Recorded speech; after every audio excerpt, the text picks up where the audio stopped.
Halo teman-teman, kami mahasiswa dari Universitas Kristen Attawacana Kupang, Fakultas Ekonomi jurusan Akuntansi. Kami dari kelompok 10 mau mempresentasikan tentang kepuasan kerja.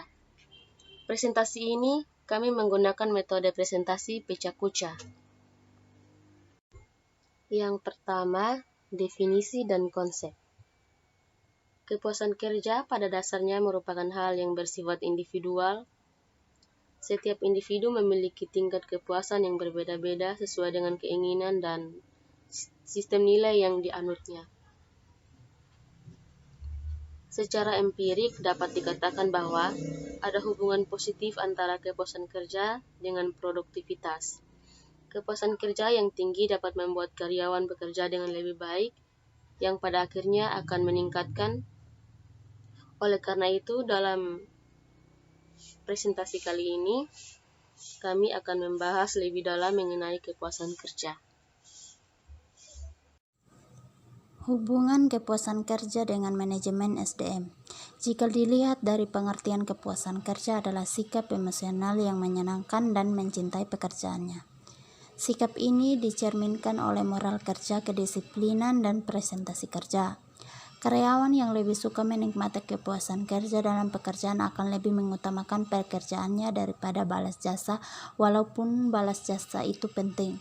Oleh karena itu, hubungan kepuasan kerja dengan manajemen SDM yaitu dengan adanya sikap kepuasan kerja atau tidak puas dengan pekerjaan, maka manajemen SDM bisa mengatur karyawannya yang memang tidak puas dengan pekerjaannya, apa yang melatar belakangi karyawan tersebut jika tidak puas dengan pekerjaannya. Hal tersebut bisa disebabkan karena jenis pekerjaannya tidak disukai atau lainnya. Sehingga dengan adanya kepuasan kerja ini, manajemen SDM bisa mengatur karyawan sebaik mungkin yang bertujuan untuk produktivitas yang baik dalam pekerjaannya. Teori kepuasan kerja. Teori tentang kepuasan kerja yang telah cukup terkenal adalah yang pertama, teori ketidaksesuaian. Dengan kata lain, jumlah yang disumbangkan ke pekerjaannya bila dikurangi dengan apa yang diterima secara kenyataan hasilnya adalah nol. Dapat dikatakan pekerjaan tersebut memberikan kepuasan kerja. Semakin besar kekurangan atau selisih dari pengurangan tersebut, semakin besar ketidakpuasan. Keadaan sebaliknya, jika terdapat lebih banyak jumlah faktor pekerjaan yang dapat diterima yang menimbulkan kelebihan atau menguntungkan, maka orang yang bersangkutan akan sama puasnya bila terdapat selisih dari jumlah yang diinginkan. Yang kedua, teori keadilan. Teori ini menunjukkan kepada seorang merasa puas atau tidak puas atas situasi tergantung pada perasaan adil atau equity atau tidak adil atau inequity. Perasaan adil dan tidak adil atas suatu situasi didapat oleh setiap orang dengan cara membandingkan dirinya dengan orang lain pada tingkat dan jenis pekerjaan yang sama, pada tempat maupun di tempat yang berbeda. Secara umum diketahui bahwa keadilan menyangkut penilaian seseorang tentang perlakuan yang diterimanya atas tindakan terhadap suatu pekerjaan. Seorang merasa adil apabila perlakuan yang dirasakan merugikan dirinya. Perasaan tidak adil yang dialami seseorang tersebut berpengaruh terhadap prestasi kerjanya karena ketidakpuasan yang diperoleh. Teori kepuasan kerja. Teori tentang kepuasan kerja yang telah cukup terkenal adalah yang pertama, teori ketidaksesuaian. Dengan kata lain, jumlah yang disumbangkan ke pekerjaannya bila dikurangi dengan apa yang diterima secara kenyataan hasilnya adalah nol. Dapat dikatakan pekerjaan tersebut memberikan kepuasan kerja. Semakin besar kekurangan atau selisih dari pengurangan tersebut, semakin besar ketidakpuasan. Keadaan sebaliknya, jika terdapat lebih banyak jumlah faktor pekerjaan yang dapat diterima yang menimbulkan kelebihan atau menguntungkan, maka orang yang bersangkutan akan sama puasnya bila terdapat selisih dari jumlah yang diinginkan. Yang kedua, teori keadilan. Teori ini menunjukkan kepada seorang merasa puas atau tidak puas atas situasi tergantung pada perasaan adil atau equity atau tidak adil atau inequity. Perasaan adil dan tidak adil atas suatu situasi didapat oleh setiap orang dengan cara membandingkan dirinya dengan orang lain pada tingkat dan jenis pekerjaan yang sama, pada tempat maupun di tempat yang berbeda. Secara umum diketahui bahwa keadilan menyangkut penilaian seseorang tentang perlakuan yang diterimanya atas tindakan terhadap suatu pekerjaan. Seorang merasa adil apabila perlakuan yang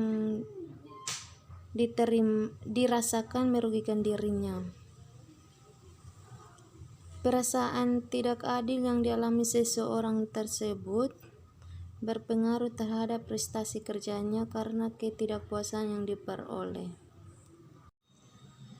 Faktor-faktor yang mempengaruhi kepuasan kerja. Menurut Hasibuan 2007, kepuasan kerja karyawan dipengaruhi oleh faktor-faktor. 1. Balas jasa yang adil dan layak. 2. Penempatan yang tepat sesuai dengan keahlian. 3. Berat ringannya pekerjaan. 4. Suasana dan lingkungan pekerjaan. 5. Peralatan yang menunjang pelaksanaan pekerjaan.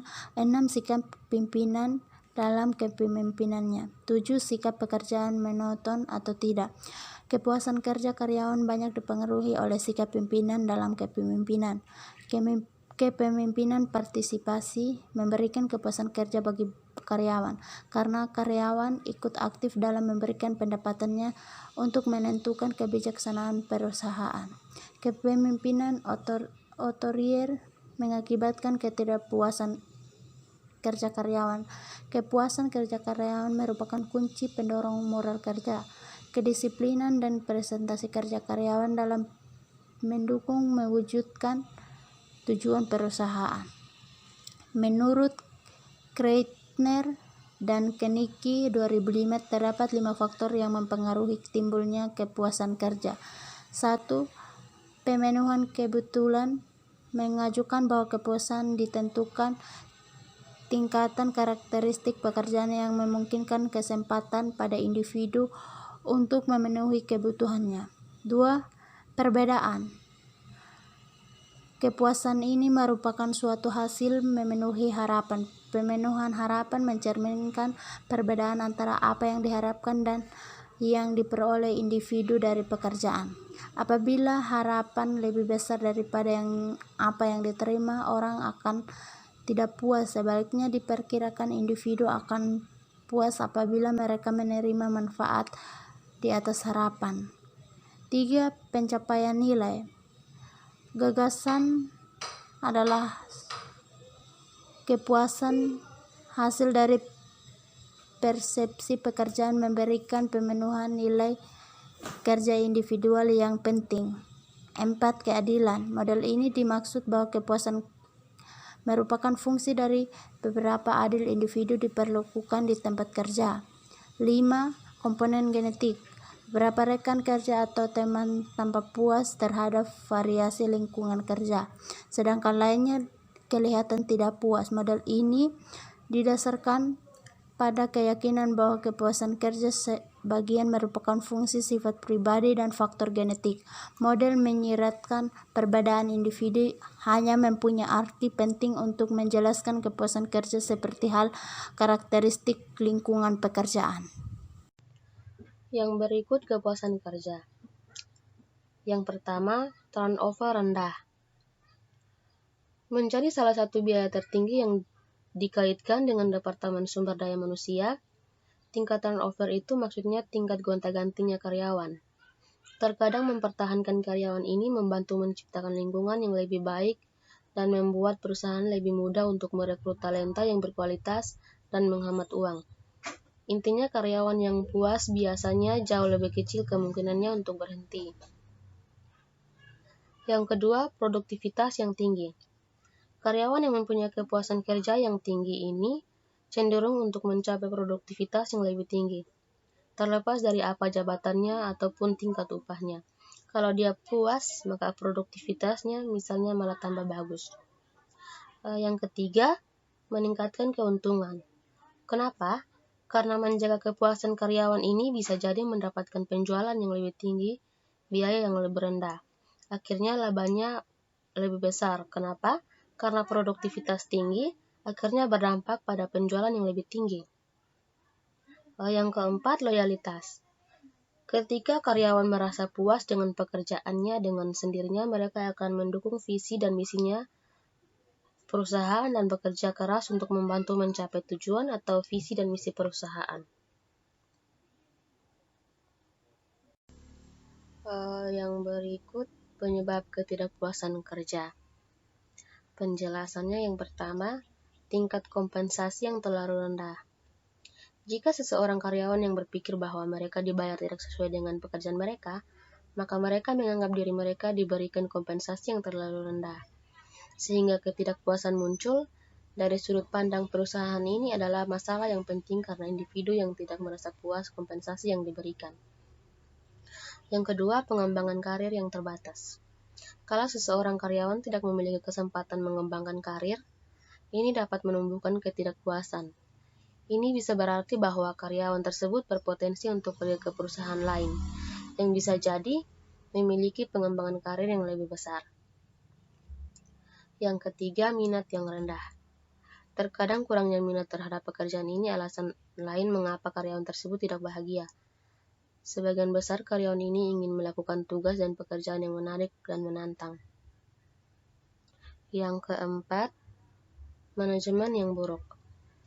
Sebuah survei yang diterbitkan dalam Colorful Life Report oleh Future Foundation mengatakan 28% pekerja memutuskan untuk berhenti bekerja dan mencari tempat baru karena mereka ingin mencari seseorang yang bisa memotivasi mereka dengan cara yang lebih baik. Lebih dari 1:10 orang yang berhenti bekerja karena atasan yang buruk, bahkan mencari karir yang sangat berbeda. Sementara 1 dari 20 orang memutuskan untuk memulai bisnis sendiri untuk dari manajemen yang buruk.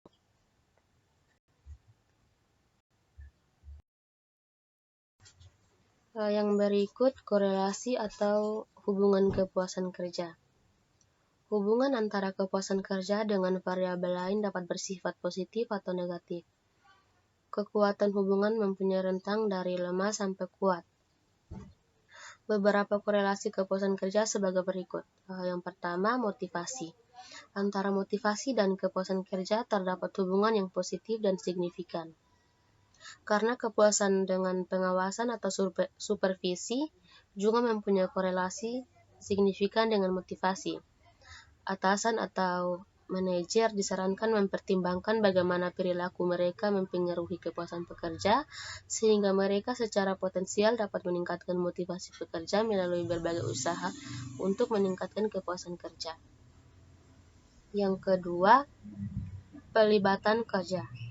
Hal ini menunjukkan kenyataan di mana individu secara pribadi dilibatkan dengan peran kerjanya. Karena pelibatan kerja mempunyai hubungan dengan kepuasan kerja.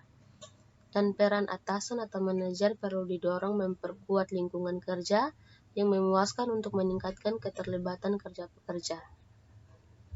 Yang ketiga, organisasional komitmen. Mencerminkan tingkat di mana individu mengidentifikasi dengan perusahaan dan mempunyai komitmen terhadap tujuannya. Antara komitmen organisasi dengan kepuasan terdapat hubungan yang signifikan dan kuat. Karena meningkatnya kepuasan kerja dan menimbulkan tingkat komitmen yang lebih tinggi. Selanjutnya, komitmen yang lebih tinggi dapat meningkatkan produktivitas kerja.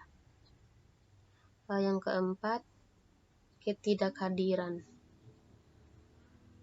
Antara ketidakhadiran dan kepuasan terdapat korelasi yang negatif dan kuat.